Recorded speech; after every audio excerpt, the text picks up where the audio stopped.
Hi, my name is Melanie Keller.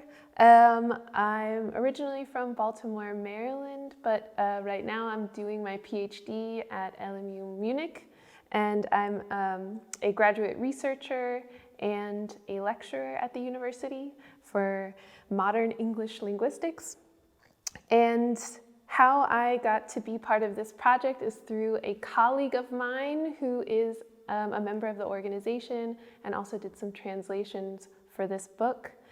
And it was really interesting. I'm really glad that she roped me in. And yeah, today I'll read a little bit about Joseph Pliskin. I translated his longer biography and a shorter biography for the exhibition. So Joseph was born on the 19th of May in 1946. His parents were on their way to Föhrenwald but were unable to make it to the camp, and their child was born in a Munich hospital. His father, the physician, Dr. Boris Pliskin, was the only one in his family to survive the Shoah. His wife and son were also murdered.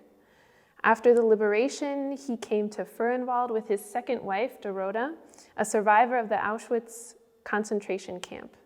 He worked as the medical director of the relief organization called The Joint from 1946 to 1950.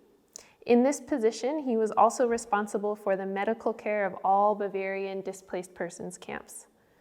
In 1950, the Pliskins emigrated to Israel. Joseph's father died at just 50 years old. And Joseph lives now with his family in Tel Aviv and teaches health management at Ben-Gurion University and in the US as well. And what really struck me about Joseph's story, I mean, all of the stories were really tragic, but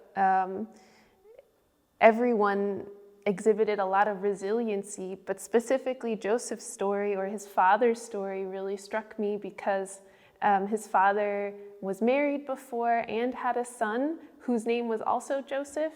And if you get the book and you read more about Joseph and his family, his brother was named Joseph and he was named after his brother. And I just found that really, really sad, but also it's really nice that his father got a second chance to have a family. But Joseph even says himself, "My father's past has played a huge role in my life recently, not least because I fear that these stories could be lost." And just imagining what it must have been like for his father to have had a family, lost them, and then had another family, and how do you manage to talk about one family or not, and all of these experiences. It's really, it made a really big impression on me when I was doing these translations.